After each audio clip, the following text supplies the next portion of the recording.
প্রিয় বন্ধুরা, আর কয়েকদিন পরেই সরস্বতী পুজো। সবাই আমরা মা সরস্বতীর পুজো করব। তবে আজকের ভিডিওতে আমি আপনাদেরকে জানাবো মা সরস্বতীর প্রণাম মন্ত্র এবং মা সরস্বতীর পুষ্পাঞ্জলি মন্ত্র। আমরা প্রায় সকলেই এই মন্ত্রগুলো জানি, কিন্তু অনেকের হয়তো সম্পূর্ণ মন্ত্রটা মনে নেই। তাই আমি আরেকবার আপনাদেরকে মনে করিয়ে দিচ্ছি, যাতে আপনারা সরস্বতী পূজার সময়, সরস্বতী মাকে প্রণাম করার সময় অথবা পুষ্পাঞ্জলি দেওয়ার সময় সঠিকভাবে মন্ত্রগুলি উচ্চারণ করে বলতে পারেন এবং মা সরস্বতী থেকে আশীর্বাদ লাভ করতে পারেন। তো আসুন জেনে নেওয়া যাক মা সরস্বতীর প্রণাম মন্ত্র।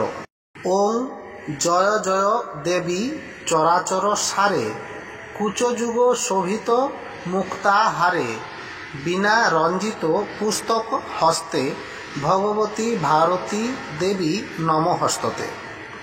ওং সরস্বতী মহাভাগে বিদ্যে কমল লোচনে, বিশ্বরূপে বিশালাক্ষী বিদ্যাং দেহি নমহস্ততে। এরপর জেনে নেওয়া যাক সরস্বতী দেবীর পুষ্পাঞ্জলি প্রদানের মন্ত্র। নম ভদ্রকাল্যৈ নম নিত্যং সরস্বত্যৈ নম নমঃ। বেদ বেদাঙ্গ বেদান্ত বিদ্যা স্থামেভ্য এবচ।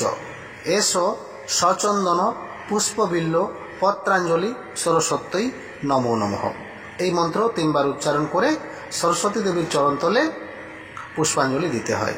নমস্কার বন্ধুরা, এই ছিল আজকের দেবী সরস্বতীর প্রণাম মন্ত্র এবং পুষ্পাঞ্জলি মন্ত্র। ভিডিও ভালো লাগলে অবশ্যই লাইক করুন এবং এইরকমই বহু পৌরাণিক কাহিনী জানতে আমাদের চ্যানেলটি সাবস্ক্রাইব করে আমাদের সঙ্গে থাকুন। নমস্কার। কমেন্টে লিখুন জয় মা সরস্বতী।